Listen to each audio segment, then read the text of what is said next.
Hello and welcome to this episode of the Energy Connects podcast. I am your host, Chiranjib Sengupta. After a dramatic year for the energy industry, a quick look at the current state of the global energy market reveals companies and stakeholders still navigating in a turbulent and uncertain energy framework while trying to find their way forward. Against this backdrop, what is the outlook for the global energy sector and what trends can we expect in terms of energy consumption? To discuss this and a lot more, I am joined by a very special guest today, Keisuke Sadamori, the Director of Energy Markets and Security at the International Energy Agency. Prior to joining the IEA, Mr. Sadamori was the Deputy Director General for Policy Coordination at the Ministry of Economy, Trade and Industry in Japan, and also served in the Japanese Prime Minister's cabinet.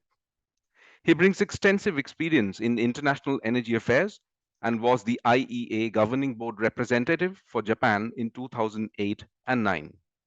Mr. Sadamori, it's a great pleasure to have you with us today. Thank you for including me in this program. Right. Let's begin with what's happening around us right now. With crude prices once again under pressure, the global unease in the banking sector seems to be bleeding over to the energy sector. So, what is your view of the situation? And do you see the market perhaps rebalancing later in the year as global demand accelerates? So the current turmoil in the financial sector has sparked concerns about the central bank policy, the inflation, and the wider economic outlook. And it has impacted energy markets, the oil market in particular. The oil prices, they already came under pressure as supply outstripped demand since the middle of last year. So supplies have risen steadily after OPEC Plus lifted their production targets, and the other producers also ramped up.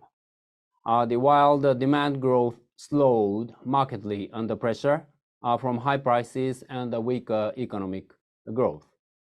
The oil market balance is expected to remain in surplus at the start of the year, but could quickly shift to deficit if Russian production falls due to sanctions and restricted market access, and also as demand picks up. Following a contraction decline in the fourth quarter of last year, the world oil demand growth is set to accelerate over the course of this year, 2023.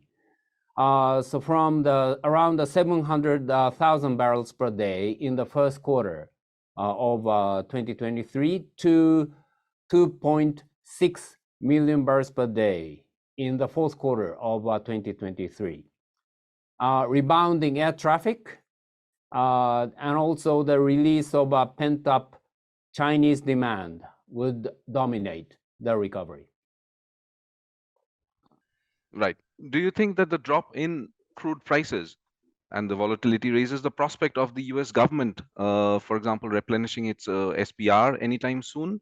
And what kind of impact would such a purchase have on the oil market?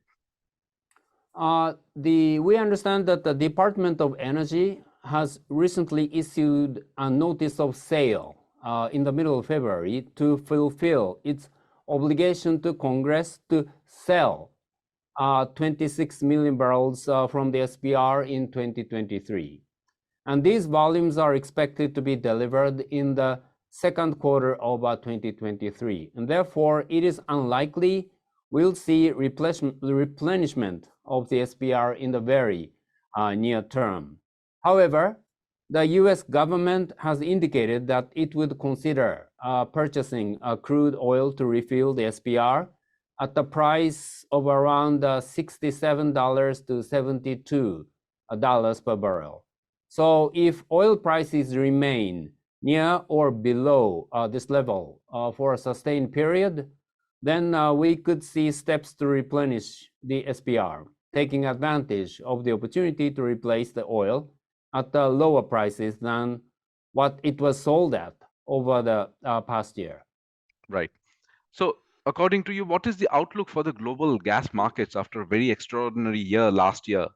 And do you think that the current state of the market offers a stable and a positive outlook for the next year, or are there any potential threats and a risk of price volatility underneath the surface? So last year, as you said, that the global gas market experienced extreme tension on supply, resulting from Russia's invasion of Ukraine and the subsequent cuts in pipeline deliveries, gas deliveries to Europe, which led to a very tight supply and record high spot market prices in both Europe and also in Asia. The high prices and the tight supply market environment led to a decline in natural gas consumptions across all importing regions. So global gas consumption declined by an estimated 1.6% year on year compared with last year in 2022. And that's an impact comparable to consumption decline drops seen in 2009. That was in the aftermath of the global financial crisis, or during the global COVID-19 pandemic in 2020.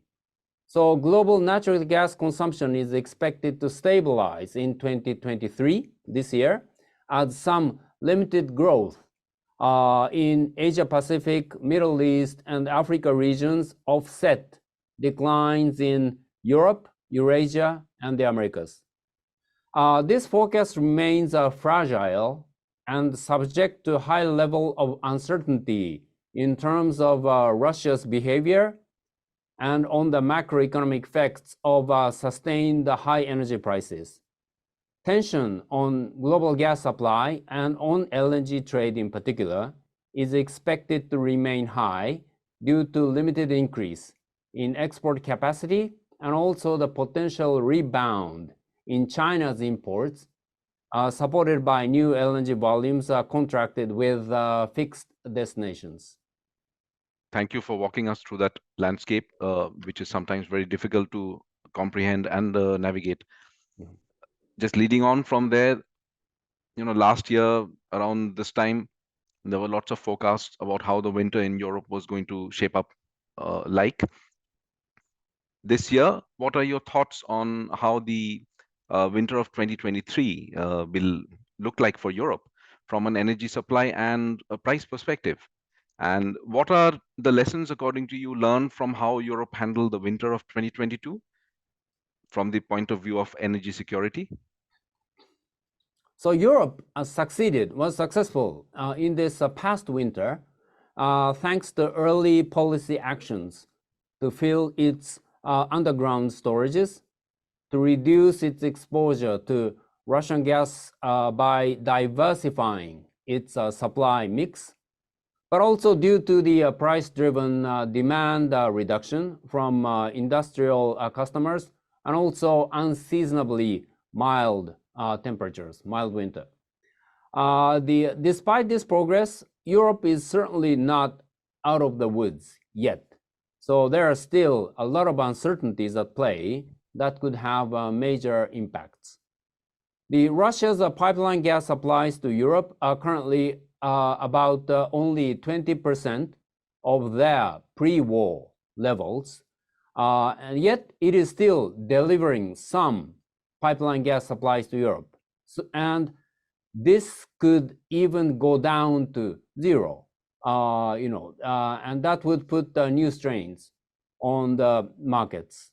At the same time, China, the world's largest gas importer, is reopening from its COVID restrictions, which last year contributed to Chinese gas demand declining for the first time in 40 years. The question is how big the rebound in China's demand will be. And there is no doubt that it will add serious competition in LNG markets with European buyers compared with last year. So faced with such major uncertainties, Europe must continue to develop its renewable energy generation capacity and also improve energy efficiency to reduce its exposure to Russian gas and increase its resiliency. As for the electricity production, hydro and nuclear power generation in Europe was lower last year. The mild winter reduced the stress from such reduced power generations. And so we expect a higher level of electricity demand in the next winter. So availability of these dispatchable power generation sources will be crucial for ensuring electricity security. Right. And you spoke just now about China. So do you think that China and its opening of the economy will be the biggest determining factor in the markets this year? Yes, so China's gas consumption decreased by about 1% in 2022. And that's the first annual decline in Chinese consumption in 4 decades, 40 years. And last year's demand decline was a combined results of slowing economic growth, price-driven demand destruction, and also the widespread lockdowns under China's very strict zero COVID policy. So this year in 2023, China's gas consumption is projected to rebound by nearly 7%, led by the industry sector. And China's LNG demand is expected to reach 94 BCM in 2023, and that's a 10% the increase, or 8 BCM increase compared with 2022. And China's appetite for this imported LNG ranks among the greatest uncertainties for 2023. And this is not just for the global LNG market, but also for the gas availability in Europe. And in your view, what is the medium-term outlook for the LNG infrastructure and business models globally? That's a sector that's coming increasingly under focus. And how is 2023 shaping up in terms of investment activity in the sector? So LNG supply was modest. LNG supply growth was modest in 2022 last year at 5.5%, despite an unprecedented rise in LNG demand in Europe, following the decline in Russian pipeline gas deliveries throughout the year. In 2023, this year, the volume of global LNG trade is set to increase by around 4.3%, and that's capped by limited new liquefaction capacity additions. The global LNG trade is expected to remain under pressure on the supply side until 2025 to 26, when we expect the commissioning of large-scale liquefaction plants in North America, followed by the extension of Qatar's export capacity. And despite the generally favorable market conditions, long-anticipated wave of final investment decisions on LNG liquefaction projects did not fully materialize in 2022, last year, with only 2 large-scale plants in the United States and 1 small-scale floating LNG projects in Malaysia getting final approval.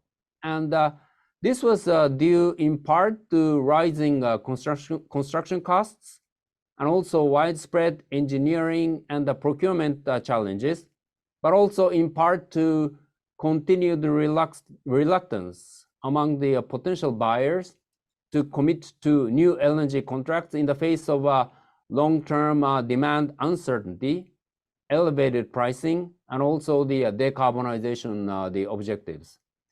So this combination of tight supply drivers, cost inflation, and the consumer markets uncertainty will continue to dominate the business decisions in 2023. And I think one of the areas that is again in focus, energy transition. The IPCC report has once again thrown the spotlight on how companies should speed up their progress towards a cleaner energy, low carbon future. So, what kind of consensus have you seen among IEA member countries about gas being the main source of the energy transition? And what kind of discussions do you see among them when evaluating gas versus, let's say, renewable energy as the pathway to the transition? So we expect slower growth for natural gas in the coming years. Stated policy scenario the scenario based on the current policy ambitions of the government in the World Energy Outlook of last year, this scenario shows that the natural gas demand is increasing at an average rate of 0.4% per year between 2021 and 2030. So this is well below the more than 2% average rate of growth seen in the previous decade, between 2010 and 2021. So but on the other hand, the natural gas continues to be an important as transition fuel when we need to phase out more carbon intensive fuels such as coal. We have to remember that according to the coal market report from the IEA at the end of last year, coal recorded all-time highs in consumption, production, coal-fired power generation, and prices. So, and also natural gas will also play a very important role for integrating higher shares of variable renewables by providing flexibility to the electricity systems. We need to bear in mind that the prevention of methane emission is very important to ensure the contribution of natural gas to cleaner energy transitions.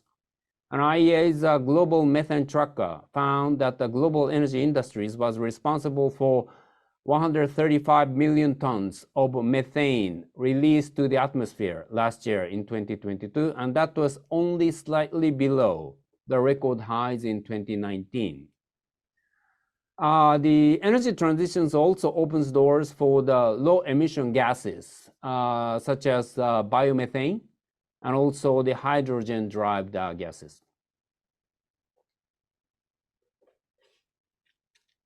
Speaking a bit more about the renewable energy sector, so according to you, what is the outlook going forward?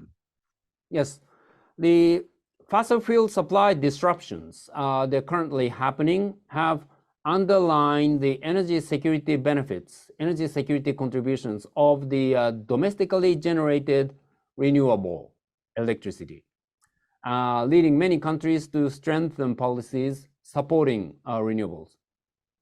The higher fossil fuel prices worldwide has improved the competitiveness of solar PV and wind generation projects against the fossil fuel ones.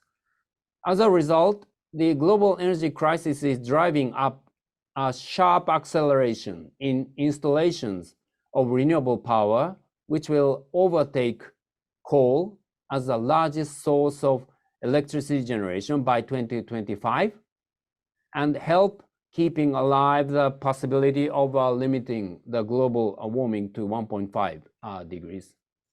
So global renewable power capacity is forecast to grow by 2,400 gigawatts over the coming 5 years, 2022 to 27 period.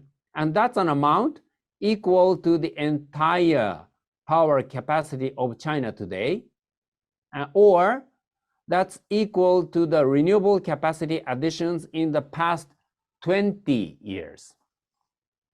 So this massive the increase expected is actually 30% higher than the amount of growth that was forecast just 1 year ago. So this highlights how quickly the governments have thrown additional policy weight behind the renewables. The solar PV leads the growth of renewables, with its total capacity tripling by 2027, surpassing natural gas by 2026 and coal by 2027.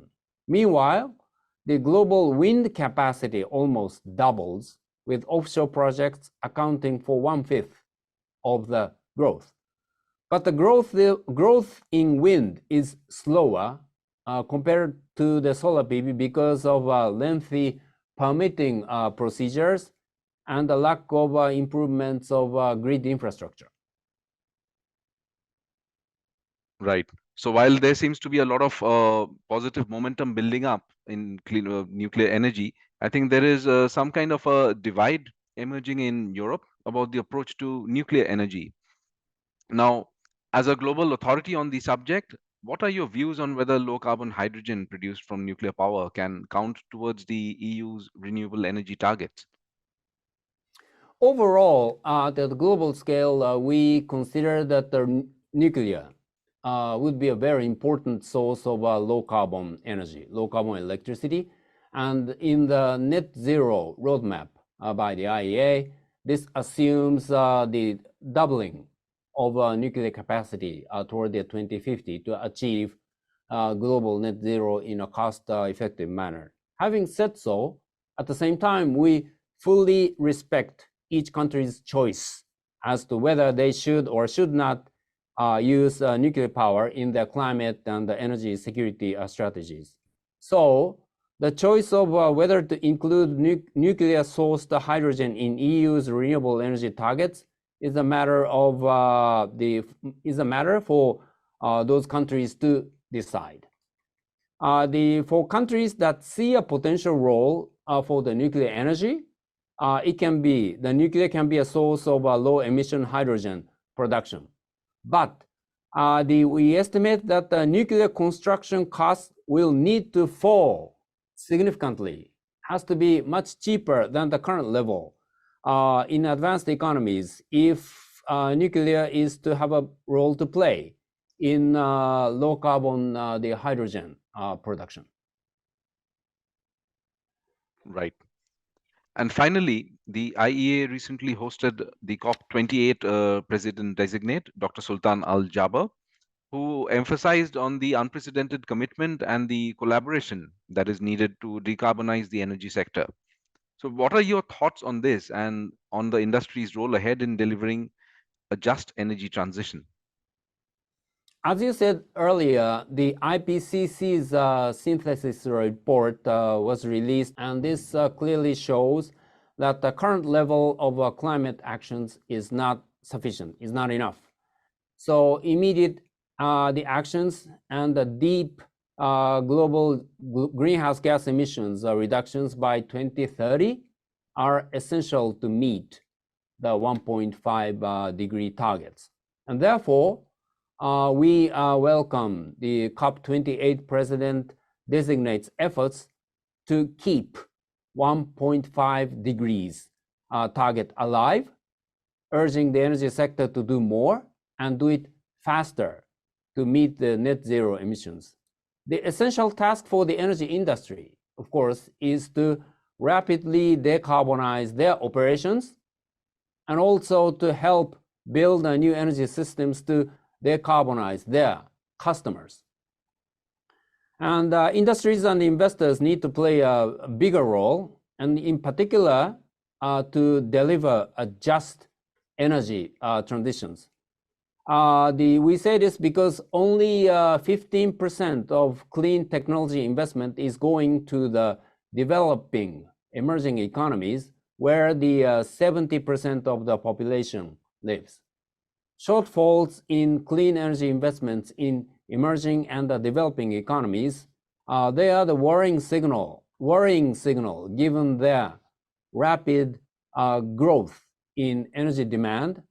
So in order to leave no one behind, more private investments together with the investments from the multilateral lending institutions or the international financial institutions need to be made in the developing economies.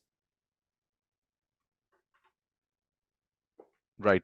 So that was a great insight, and thank you for your fantastic insights.